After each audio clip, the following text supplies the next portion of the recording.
वनवास के दौरान माता सीता जी को प्यास लगी।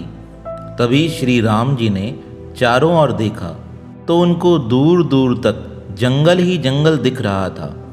कुदरत से प्रार्थना की, हे वन देवता, आसपास जहाँ कहीं पानी हो वहाँ जाने का रास्ता सुझाइए।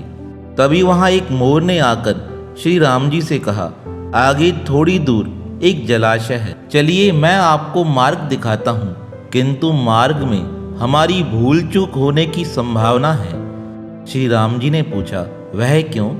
तब मोर ने उत्तर दिया, मैं उड़ता हुआ जाऊंगा और आप चलते हुए आएंगे, इसलिए मार्ग में मैं अपना एक एक पंख बिखेरता हुआ जाऊंगा। उसके सहारे आप जलाशय तक अवश्य पहुंच जाएंगे।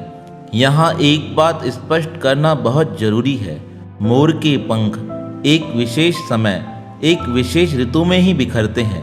अगर वह अपनी इच्छा के विरुद्ध पंखों को बिखेरता है तो उसकी मृत्यु हो जाती है।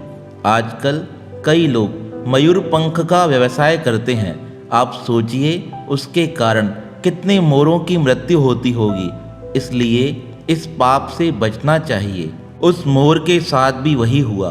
अंत में जब मयूर अपनी अंतिम सांस ले रहा था तब उसने मन ही मन कहा, वह कितना भाग्यशाली है कि जो जगत की प्यास बुझाते हैं, ऐसे प्रभु की प्यास बुझाने का उसे सौभाग्य प्राप्त हुआ।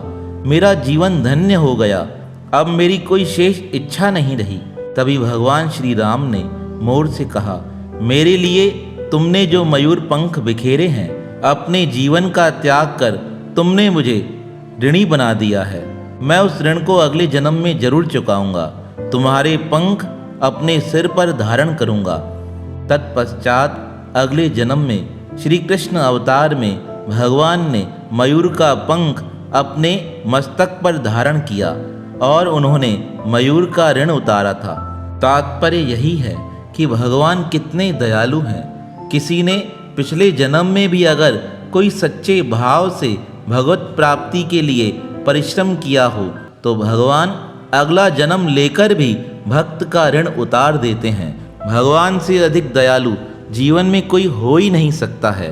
और एक महापुरुष बताते थे, भगवान ने मोर पंख इसलिए धारण किया क्योंकि वह अन्य किसी का पंख धारण करते तो कोई कहता, यह मेरा पंख है, यह मेरा पंख है, यह मेरा पंख है, तो उसे अभिमान हो जाता।